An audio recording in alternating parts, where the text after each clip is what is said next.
আমাকে সফল এবং ভাগ্যবান মনে করছেন? আপনার ধারণা ভুল। আমি জীবনে যতবার ব্যর্থ হয়েছি, আপনি জীবনে ততবার চেষ্টাও করেননি। কোটি টাকার হীরাকে অন্ধকারে খুঁজতে 5 টাকার মোমবাতিকে প্রয়োজন হয়। তাই জীবনে বড় হতে গেলে কোনো কাজ বা পেশাকে ছোট করে দেখা যাবে না। আপনি একটু ইমাজিন করেন 5 বছর পরে বা 10 বছর পরে আপনার অবস্থা কোথায় যাবে।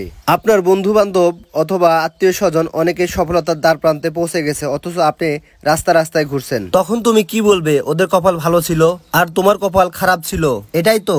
চিন্তা করে দেখো, ওরাও মানুষ, তুমিও মানুষ, বাট ওদের মধ্যে আর তোমার মধ্যে পার্থক্য কি জানো? ওরা জীবনে পরিশ্রমটাকে বেছে নিয়েছে আর তুমি আলসেমিয়াটাকে বেছে নিয়েছো। ওরা বইকে বেছে নিয়েছে আর তুমি মোবাইল ফোনকে বেছে নিয়েছো। তোমার পড়ালেখায় একটু মনোযোগ আসছে না, পড়তে ইচ্ছে করছে না।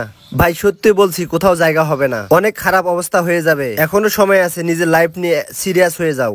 সফলতার জন্য পরিশ্রম করো। আজ নয় কাল, কাল নয় পরশু করতে করতে আর কতদিন? এসব করে তুমি কাকে ঠকাচ্ছ? তোমার মা বাবাকে নাকি নিজেকে? তারা কিনা তোমার উপরে আশা ভরসা নিয়ে বেঁচে আছে। ভাই, এই পৃথিবী দ্রুত এগিয়ে যাচ্ছে। দ্রুত এগিয়ে যাওয়া পৃথিবীতে তুমি শুধু সময় অপচয় করছো। দ্রুত এগিয়ে যাওয়া পৃথিবীতে তুমি শুধু ফেসবুক, ইউটিউব চ্যাটিং করে সময় নষ্ট করছো। সারাক্ষণ মেসেঞ্জারে চ্যাট করতে থাকো, হাই রিয়া, হাই জান। কোনো লাভ হবে না ভাই। এরকম অনেক মানুষ দেখেছি, তারা জীবনে এভাবে অলসতা করে জীবন কাটিয়ে দেয়। আর এখন শুধু আফসোস করতেছে, এই দুনিয়ার মধ্যে তারা নিঃস্ব হয়ে গেছে, কোথাও জায়গা হচ্ছে না। তুমি একবার ভেবে দেখো, যদি তোমার অবস্থা এমন হয়, তোমাকেও যদি মানুষের দরজায় দরজায় ঘুরতে হয়, এখনো সময় আছে। পরিশ্রম করা শুরু করে দাও। তোমার যে স্বপ্ন সেটাকে পূরণ করার জন্য পরিশ্রম করে যাও। তোমার যে স্বপ্ন সেটা পূরণ করার জন্য সর্বোচ্চ চেষ্টা চালিয়ে যাও। আর নিজের মধ্যে যে সৃষ্টি করো, আমার স্বপ্ন পূরণের জন্য আমাকে সারাদিন পরিশ্রম করতে হবে। স্বপ্ন যেহেতু দেখেছো, স্বপ্ন পূরণ করার জন্য যা যা করার দরকার তাই তোমাকে করতে হবে।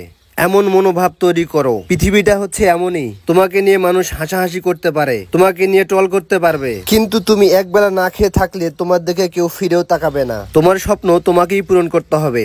অনেকেই সফলতার গল্প শোনাবে, কিন্তু সফল হওয়ার জন্য কেউ পাশে থাকবে না। নিজের স্বপ্নকে নিজেই পূরণ করতে হবে। তুমি যদি মিডিল ক্লাস ফ্যামিলিতে বসবাস করো, তাহলে তুমি কেন তোমার বাবা মার কষ্টটাকে তুমি দেখছো না? সারাক্ষণ বাবু সোনা নিয়ে পড়ে আসো। তোমার পকেটে যদি মানি না থাকে, ভালোবাসা জানালা দিয়ে পালাবে। এগুলো করার জন্য অনেক সময় পড়ে আছে, তাহলে এগুলো করে নিজের স্বপ্ন, মা বাবার স্বপ্ন কেন নষ্ট করছো? পৃথিবীতে সবচেয়ে বড় বেঈমান হচ্ছে সময়, যা একবার চলে গেলে আর ফিরে আসে না। সব থেকে স্বার্থপর হচ্ছে সুখ, যা বেশি দিন থাকে না। আর সব থেকে আপন হচ্ছে কষ্ট, যা সব সময় আপনার কাছে থাকে। নিজের স্বপ্ন পূরণের জন্য নিজেকে নিখোঁজ করুন কয়েক বছরের জন্য, দেখবেন সফলতা একদিন ধরা দিবেই। জীবনের মানে সেই দিন বুঝতে পারবেন, যেদিন সময় আর পরিস্থিতি একসঙ্গে আঘাত করবে। ধন্যবাদ, ভালো থাকবেন।